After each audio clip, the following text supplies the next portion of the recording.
All right, let's dive into the most complex machine in the entire universe, your brain. And specifically, why it feels like it's constantly sabotaging your biggest goals. But here's the cool part.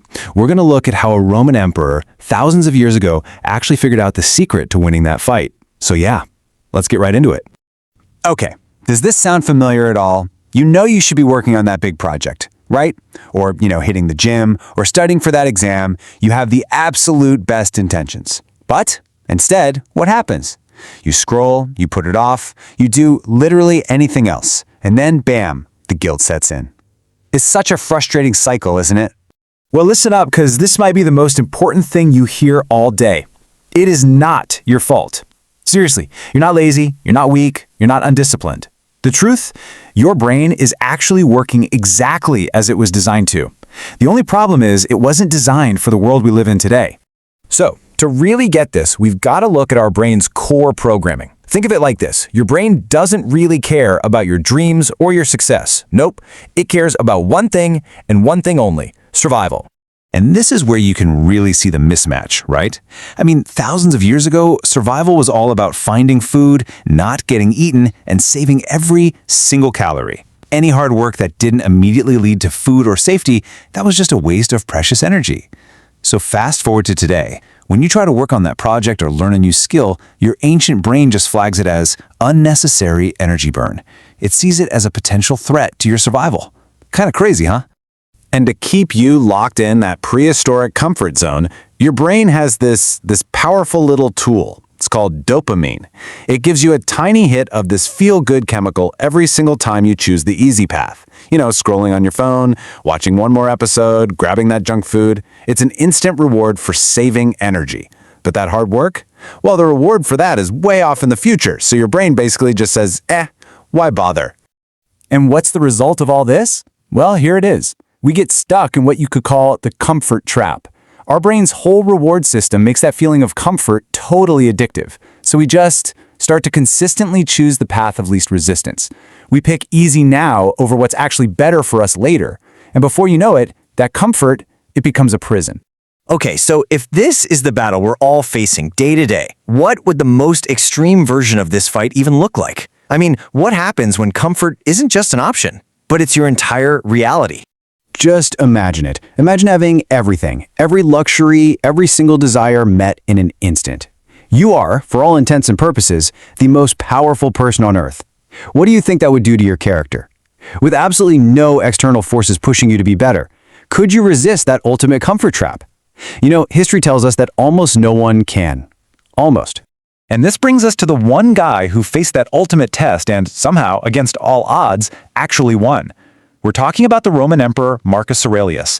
He had absolute, unchecked power, and yet he became a master of self-discipline. I mean, his rise to power was incredibly fast. By his late teens, he was already the heir to the throne. And then in 1601 AD, boom, he took control of the most powerful empire the world had ever known. Think about that. He was basically thrown into a pressure cooker perfectly designed to inflate the ego and completely destroy a person's character. So, how on earth did he do it? Well, he anchored himself to this one really powerful idea. It's something he wrote about over and over again in his private journal. He just recognized that the world outside was chaotic and that all that power could totally corrupt him. The only thing he truly had control over, his own mind, his own reactions, his own character. And this focus on internal control, it wasn't just some nice-sounding idea. No, for him, it was a daily practice. It was his secret weapon against all the temptations that came with his job. And that weapon was his deep study of Stoic philosophy. At the absolute core of this weapon was humility. But wait, not the modern idea of humility, like thinking less of yourself. No. Stoic humility is all about accuracy. It's this ruthless, disciplined commitment to seeing yourself clearly, without all the distortions of ego. It meant he had to acknowledge his flaws just as honestly as his strengths, and flat out refuse to let all that power blind him to what was real. And this wasn't just theory. He put this into practice every single day. He'd start with gratitude, right? That helped fight his ego.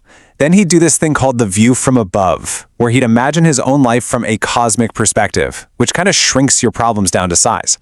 Then he'd think about his own mortality. a great way to cut through all the trivial distractions. Each one of these was a tool, a way to ground himself and override his brain's impulses before the day even really got started. Okay, so what does this ancient emperor's private struggle have to do with you just trying to finish a project? Well, everything. The exact same principles that helped him battle absolute power can help you battle your brain's love of comfort. So let's make this super practical. Here's the key. You don't fight your brain head on, you trick it. It's a little life hack. So instead of saying, I have to work for 3 hours, just tell yourself, I'm only going to do this for 5 minutes. That's it. Your survival brain looks at that and thinks, okay, 5 minutes. That's a low energy, low risk task. I can handle that. But the magic is, once you start, momentum kicks in. Getting over that initial resistance is the biggest hurdle, and this tiny trick just vaults you right over it. All right, next up, you gotta structure your world for a win. Your brain is always gonna choose the easiest possible option, so you have to rig the game. Make the easy option the right one. Put your phone in another room. Seriously, set out your gym clothes the night before. Create a workspace that's clean and just ready for you to focus. The whole goal is to make your good habits super easy and your bad habits a total pain. And this, right here, this is the fundamental shift in thinking. The untrained mind says, I feel lazy, so I am lazy. I'll do it tomorrow. But the trained mind, it separates itself from that feeling. It says, okay, I'm feeling resistance. I know that's just a signal from my ancient brain trying to save energy. I can notice it and then choose to act anyway. See the difference? You are not your feeling of laziness. So if you take one thing away from all this, let it be this. Your struggle with hard work is not some deep character flaw. It's a skills gap. That's it. Discipline isn't something you either have or you don't. It's something you build, one small intentional choice at a time.